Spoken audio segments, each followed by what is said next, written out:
32-ാം അധ്യായം. അങ്ങനെ ആകാശവും ഭൂമിയും അവയിലുള്ള സമസ്തവും പൂർണ്ണമായി. ദൈവം തന്റെ ജോലി 7-ാം ദിവസം പൂർത്തിയാക്കി. താൻ തുടങ്ങിയ പ്രവൃത്തിയിൽ നിന്ന് വിരമിച്ച് 7-ാം ദിവസം അവിടുന്ന് വിശ്രമിച്ചു. സൃഷ്ടികർമ്മം പൂർത്തിയാക്കി അവന്റെ പ്രവൃത്തികളിൽ നിന്നും വിശ്രമിച്ച് 7-ാം ദിവസം ദൈവം അനുഗ്രഹിച്ച് വിശുദ്ധമാക്കി. ഇതാണ് ആകാശത്തിന്റെയും ഭൂമിയുടെയും ഉത്പത്തി ചരിത്രം. ഏദൻ തോട്ടം. ദൈവമായ കർത്താവ് ആകാശവും ഭൂമിയും സൃഷ്ടിച്ച നാളിൽ ഭൂമിയിൽ പുല്ലോ ചെടിയോ മുളച്ചിരുന്നില്ല. കാരണം അവിടുന്ന് ഭൂമിയിൽ മഴ പെയ്യിച്ചിരുന്നില്ല. കൃഷി ചെയ്യാൻ മനുഷ്യനുമുണ്ടായിരുന്നുമില്ല. എന്നാൽ ഭൂമിയിൽ നിന്ന് ഒരു മൂടൽ മഞ്ഞ് ഉയർന്ന് ഭൂതലമെല്ലാം നനച്ചു.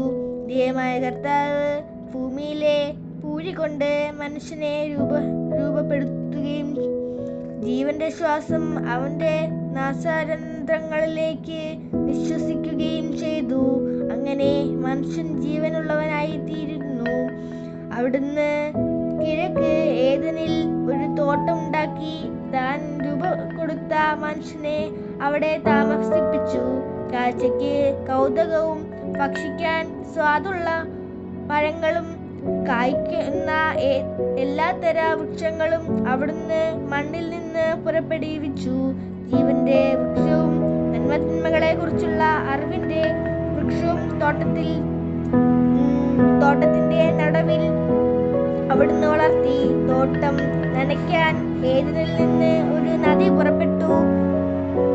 അവിടെ വെച്ച് അത് 4 കൈവഴികളായി പിരിഞ്ഞു. ഒന്നാമത്തേതിന്റെ പേര് ഗിശോൻ. അത് സ്വർണത്തിന്റെ നാടായ ഹവില മുഴുവൻ ചുറ്റിയൊഴുകുന്നു.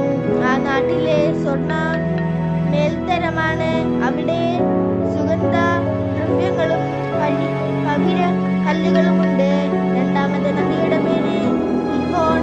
അത് കൂഷ് എന്ന നാടിനെ ചുറ്റിയൊഴുകുന്നു. മൂന്നാമത്തെ നദിയുടെ പേര് ടൈഗ്രീസ്. അത് അസിറിയയുടെ കിഴക്കുഭാഗത്തൂടെ ഒഴുകുന്നു. നാലാമത്തെ നദി യൂഫ്രട്ടീസ്. ഏദൻ തോട്ടം സംരക്ഷിക്കാൻ ദൈവമായ കർത്താവ് മനുഷ്യനെ അവിടെയാക്കി. അവിടുന്ന് അവനോട് കൽപ്പിച്ചു, തോട്ടത്തിലെ എല്ലാ വൃക്ഷങ്ങളുടെയും ഫലം ഭക്ഷിച്ചുകൊള്ളുക. എന്നാൽ നന്മതിന്മകളെ കുറിച്ചുള്ള അറിവിന്റെ വൃക്ഷത്തിലെ ഫലം നീ തിന്നരുത്. തിന്നുന്ന ദിവസം നീ മരിക്കും. ദൈവമായ കർത്താവ് അരുളി ചെയ്തു, മനുഷ്യനെ ഏകനായിരിക്കുന്നത് നന്നല്ല. അവന് ചേർന്ന ഇണയെ ഞാൻ നൽകും. ദൈവമായ കർത്താവ് ഭൂമിയിലെ സകല മൃഗങ്ങളും ആകാശത്തിലെ സകല പക്ഷികൾക്കും മണ്ണിൽ നിന്ന് രൂപപ്പെടുത്തി. അവയ്ക്ക് മനുഷ്യനും എന്തു പേരിടണമെന്ന് അറിയാൻ അവിടുന്ന് അവയെ അവന്റെ മുൻപിൽ കൊണ്ടുവന്നു. മനുഷ്യൻ വിളിച്ചത് അവയ്ക്ക് പേരായി തീർന്നു. എല്ലാ കന്നുകാലികളും ആകാശത്തിലെ പറവകൾക്കും വയലിലെ മൃഗങ്ങൾക്കും അവൻ പേരിട്ടു. എന്നാൽ തനിക്കിണങ്ങിയ തുണയെ കണ്ടില്ല.